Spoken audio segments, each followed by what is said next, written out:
Bonjour à tous, j'espère que vous allez bien et bienvenue dans une nouvelle vidéo sur l'histologie des voies spermatiques. Ça va être une première partie dans laquelle on va voir 4 éléments des voies spermatiques, puis le reste va être pour une prochaine vidéo. Dans ces parties, on va voir surtout les voies spermatiques qu'on trouve déjà au sein du parenchyme testiculaire et qu'on trouve plus particulièrement au niveau de ce renforcement fibreux, à ce niveau qui est représenté sur l'image en blanc. C'est là où on trouve les tubes droits et le reté testis, qu'on appelle aussi le réseau de Haller. Puis ce réseau de Haller, il se continue avec les cônes efférents. Ce qu'on observe ici, c'est des canaux de petit calibre avec un trajet qui est un peu en spirale. Ces cônes efférents, ils vont se drainer par la suite et assurer la progression des spermatozoïdes vers cette structure ici qu'on appelle l'épididyme. Donc il possède une tête, un corps et puis une queue qui se continue par la suite par le canal déférent. Donc on va voir tout ça sur l'âme virtuelle. Donc c'est d'ailleurs la même lame qu'on a utilisée pour l'étude du parenchyme testiculaire que j'aimerais vous inviter à regarder. Donc voilà ici le parenchyme testiculaire qui est entouré par l'albuginée, cette couche fibreuse épaisse. Et puis cette couche fibreuse, elle va décrire un renforcement, donc un épaississement à ce niveau. C'est le corps de Heimer. Alors c'est là que c'est intéressant pour l'étude des voies spermatiques. Donc premier élément qu'on va voir, c'est des tubes un peu avec une direction droite. C'est ce qu'on voit ici. Donc c'est ce qu'on appelle le tube droit. Donc on va descendre un peu plus pour voir l'épithélium qui va revêtir ces tubes. Et on voit ici, par exemple, un tube droit avec une lumière au centre et puis un épithélium. Déjà, première remarque que fait le grossissement, c'est un épithélium de hauteur réduite. Parce que les types cellulaires qui le tapissent, ils sont de deux types. Ils sont soit pavimenteux, c'est ce qu'on observe ici, donc des cellules avec un noyau qui fait protrusion plus ou moins au niveau de la lumière, et le cytoplasme qui est très réduit. Ou bien, comme deuxième type, on peut tomber aussi sur des cellules qui sont cubiques. Donc c'est ce qu'on voit à ce niveau. Donc c'était pour le tube droit. Alors, un élément important, c'est que la transition entre les tubes droits et les tubes seminifères, c'est une transition qui se fait de façon brutale. Et donc on a d'un seul coup un remplacement de l'épithélium des tubes seminifères par l'épithélium des tubes droits. Donc voilà un tube seminifère à ce niveau avec la lumière au centre, l'épithélium séminal qui comporte les deux types de cellules. Donc on a les cellules germinales en différentes phases de maturation et de différenciation, avec les spermatogonies toujours plaquées sur la lame basale qu'on voit ici en bleu, les spermatocytes de type 1, de type 2 et puis les spermatides qui sont organisés en colonies comme à ce niveau. Et deuxième type de cellules qu'on trouve au niveau de l'épithélium séminal, c'est les cellules de Sertoli. C'est ce qu'on observe ici avec le noyau franchement nucléolé. Donc le nucléole est représenté ici, ou bien là aussi sur cet exemple. Et il y a un phénomène en fait qui va se passer au cours de cette transition entre tube seminal et tube bas, c'est qu'on va regarder que les cellules de Sertoli.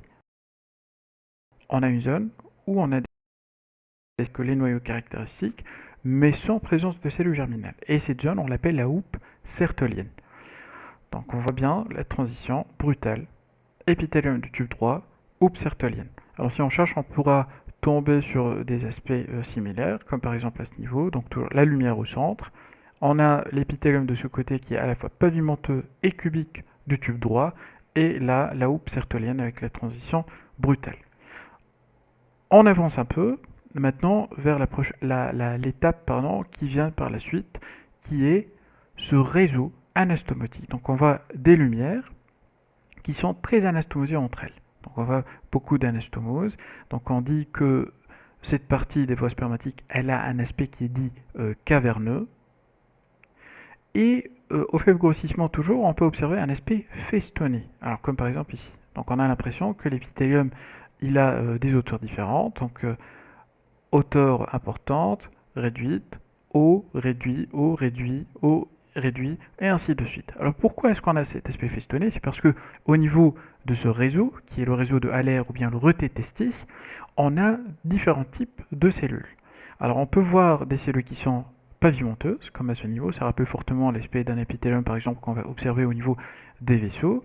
On peut avoir des cellules qui sont cubiques, un peu de hauteur plus élevée, mais pas tellement. Et si on cherche, on peut tomber aussi sur des cellules qui sont cylindriques, comme à ce niveau par exemple, pardon, ou bien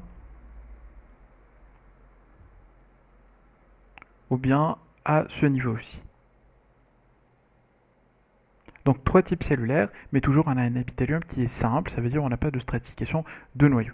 Et c'est juste la présence en même temps de cellules pavimenteuses cubiques et cylindriques qui donne cet aspect un peu festonné au niveau du réseau de Haller. Alors au niveau de ce réseau de Haller, les tubes, ils sont disposés au niveau d'un tissu qui est fibreux, comme on voit ici. Donc on a des fibres de collagène qui sont colorées en bleu parce qu'on a utilisé la coloration au trichrome bleu sur cette lame, et sans organisation particulière autour des structures tubulaires.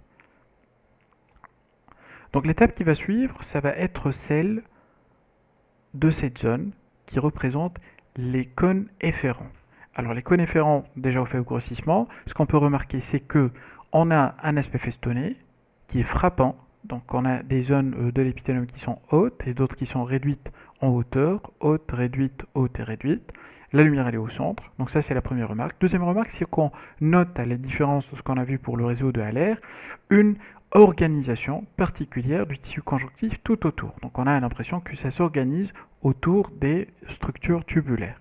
Alors on descend maintenant pour voir avec plus de détails l'épithélium des cônes efférents. Et ce qu'on trouve, différents types de cellules là aussi. On a des cellules qui sont cylindriques, dont certaines possèdent, comme ce qu'on voit ici, des cils vibratiles et non pas des stéréocyles, parce que les stéréocyles c'est une caractéristique de l'épididyme. C'est un élément qu'on va discuter dans la prochaine vidéo quand on va voir l'épididyme. Alors là, au niveau des cônes efférents, c'est des cils vibratiles. Donc il y a des cellules ciliées sans cils, des cellules cylindriques qui ne possèdent pas de cils, des cellules cylindriques qui sont dotées de cils au niveau de leur poil apical, et il y a aussi des cellules de hauteur réduite, intercalées entre les cellules ciliées et non ciliées, et qui vont assurer la multiplication et donc le remplacement des cellules des autres types, ça veut dire des cellules ciliées et non ciliées. Et autour, à ce grossissement maintenant, on peut confirmer cette organisation en différentes couches. Alors on a tout d'abord l'épithélium qu'on va devoir, puis cet épithélium il doit nécessairement reposer sur une lame basale, ce qu'on voit ici en bleu foncé, et on a à l'extérieur une couche qu'on appelle conjonctivo-musculaire avec à la fois des fibres de collagène qui sont colorées en bleu et aussi des cellules musculaires. Alors ces cellules musculaires, on les a par exemple à ce niveau, donc avec le noyau qui est allongé et le cytoplasme qui est éosinophile, abondant. Donc c'est tout ce qu'on voit ici. Et en fait, ces cellules musculaires elles sont là pour assurer, avec les cils vibratiques qu'on a observés sur le pôle apical, la progression des spermatozoïdes qu'on observe fréquemment à l'intérieur de la lumière. C'est ce qu'on voit ici ou bien là aussi. Et donc ça, c'est les différents trajets ou bien les différents postes qui vont assurer la progression des spermatozoïdes depuis leur production au niveau des tubes séminifères qui sont ici. Donc ils vont passer par l'intermédiaire de cette houppe sertolienne vers les tubes droits. Puis au niveau du corps de Haller, on voit ici que le réseau de Haller qui occupe la majeure partie du corps de Highmore. Puis ils vont passer par la suite vers les cônes efférents qui sont toutes les structures qu'on est en train d'observer ici. Donc on passe maintenant pour la présentation, pour récapituler un peu ce qu'on vient de voir. Donc on a vu la houppe sertolienne, donc on a dit qu'on les trouve au niveau de la transition entre les tubes seminifères et les tubes droits. Et c'est une portion où on a un épithélium qui ne contient que les cellules de Sertoli. Les tubes droits, on a dit que c'est un épithélium qui est réduit en hauteur et contient des cellules cubiques et pavimenteuses. Le réseau de Haller, ou bien le reté de testis, on le trouve au niveau du corps de Highmore, et d'ailleurs il occupe la majeure partie de ce corps de Highmore. Il a cette forme un peu caverneuse, un peu labyrinthique, et c'est un épithélium qui est toujours simple, quoique on a plusieurs types de cellules, pavimenteuses, cubiques et cylindriques, ce qui explique un aspect focalement festonné, même s'il n'est pas frappants, comme ce qu'on a vu pour les coniférants. Et au niveau de la lumière, on pourrait trouver des spermatozoïdes, bien évidemment.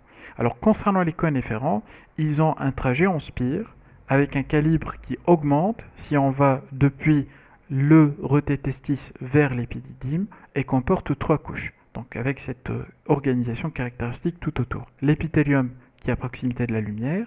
Cet épithélium, il repose sur la lame basale, et puis juste à côté, on a la couche conjonctivo-musculaire. Et l'épithélium, c'est un épithélium qui est pseudo-stratifié, à l'inverse du réseau de Haller, où on aura donc des cellules cylindriques ciliées, qui interviennent dans la progression des spermatozoïdes, à côté des cellules musculaires lisses, des cellules non ciliées, ainsi que des cellules intercalées entre les deux types, qui sont des cellules en fait de remplacement.